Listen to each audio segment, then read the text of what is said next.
Hi, kamusta? Actually, matagal-tagal na hindi tayo nag-vlog ng mga ganito dito sa ating channel. Sana ay bumalik kayo kasi ibabalik ko na ang mga gusto nyo mga vlogs natin.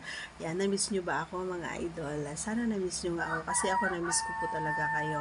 Ayan, sa mga baguhan pa lang po sa aking channel, please do subscribe and click our tiny notification bell para ma-update po tayo pag meron tayong mga new upload videos. Disclaimer mga pari ko, ang video ito ay para lamang po sa may bukasang kaisipan at may malawak na pang-unawa. At ang ating pag-uusapan naman ngayon ay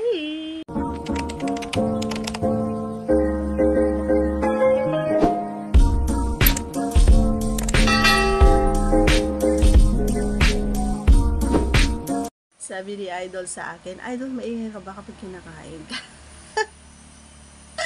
Diba? Sino ba naman ang mananahimik kapag yung partner mo ay magaling kumain?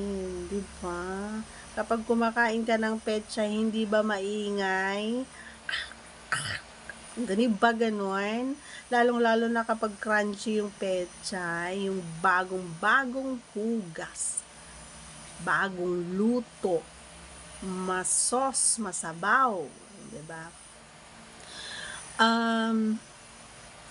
Nag-iingay lang ako, Idol, kapag tama yung paraan mo na kumain.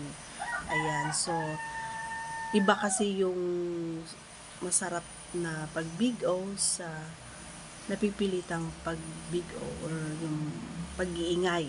May mga babae na napipilitan na mag-ingay o umungol gawa nga ng para mabilis kumbaga and iisipin ng partner nila na ay ang galing kong kumain.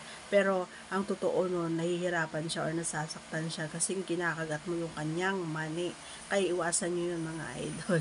Pero yung sagot ko, Idol, is oo, maingay talaga. Oo, kumakanta pa talaga ako. Yan.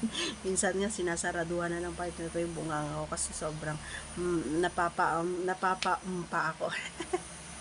Ayan, hindi lang yon. And syempre, ganun din naman ang ginagawa ko rin sa kanya. So, kung gaano ako kaingay kapag kinakain niya ako, ganun din siya kaingay kapag kinakain ko siya. O, diba? Quits lang kami. Dapat ganun din kayo mga idol para masarap matulog. Diba?